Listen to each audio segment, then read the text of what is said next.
6 gol per ritrovare l'affetto dei tifosi, per cominciare nel migliore dei modi la nuova era dopo la gestione Goveani.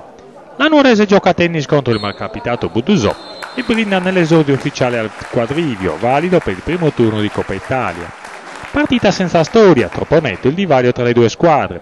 Da una parte una corazzata costruita per vincere il campionato, dall'altra un avversario ancora alle prese con problemi di organico. Mattatore della giornata è il bomber Roberto Mura, autore di una tripletta. La formazione di Prastaro ha dimostrato di avere tutti i requisiti per disputare una grande stagione.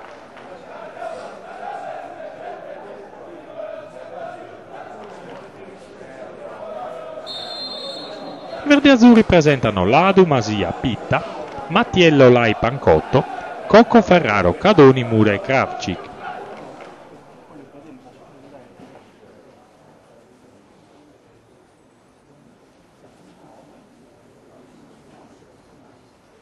Il Budusò di Libero Cano risponde con Mazzone, Solinas primo, Soggiu, Mandras Carlo, Mandras Gianni, Solinas secondo, Lai, Venusti, Cano Sebastiano Unali e Nieddu.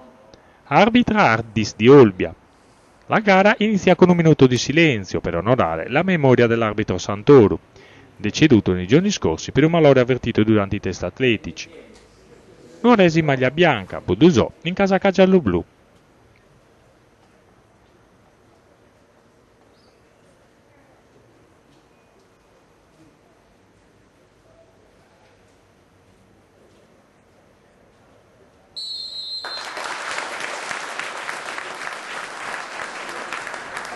Pronti via, la Nuorese fa subito sul serio.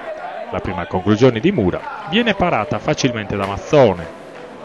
Sugli esterni i padroni di casa sono devastanti. Kravčić scordella un pallone che per un soffio non finisce dentro. Il vantaggio nasce da un fallo laterale.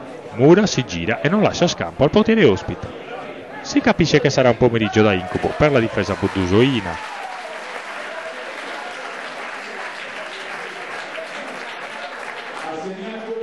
Cadoni ci prova poco dopo, con un diagonale senza fortuna.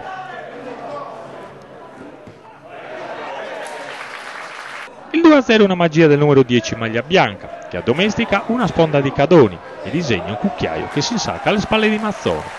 Applausi a scena aperta del pubblico del Folgheri.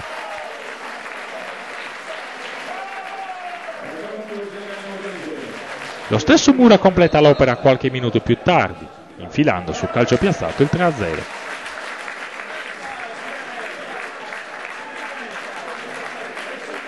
La gara finisce qui, ma sugli sviluppi di una punizione dalla sinistra è Pancotto ad esultare, ribadendo sotto misura la palla del 4-0. Per il centrale i complimenti dei compagni e dei sostenitori.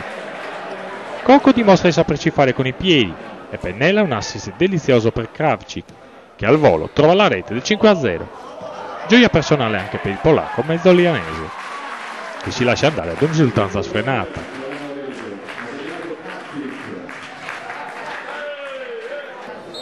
La ripresa è un allenamento al piccolo trotto.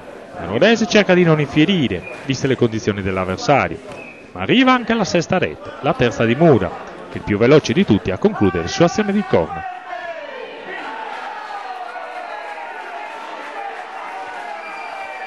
Meritata standing ovation per il capitano Masia, l'ultima bandiera rimasta in casa verde-azzurra, sostituito da Mameli. Entra anche il talentuoso Foglia.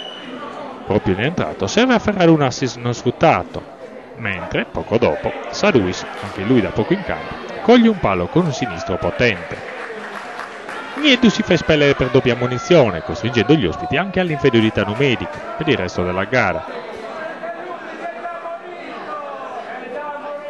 Ancora Foglia mette un'altra palla pericolosa in aria, ma Cadoni spreca calciando fuori da 2 passi. L'ex centravanti della Montalbo rintenta più tardi, servito in velocità, stavolta è la traversa degli di no. Finisce 6-0 per il Budusò, la fine di un incubo. Il direttivo guidato da Tino Cucuru volta pagina e riparte dal saluto finale della squadra agli ultra, che hanno incitato la Nuorese per tutta la gara. Finalmente il cielo è azzurro sopra il quadrivio.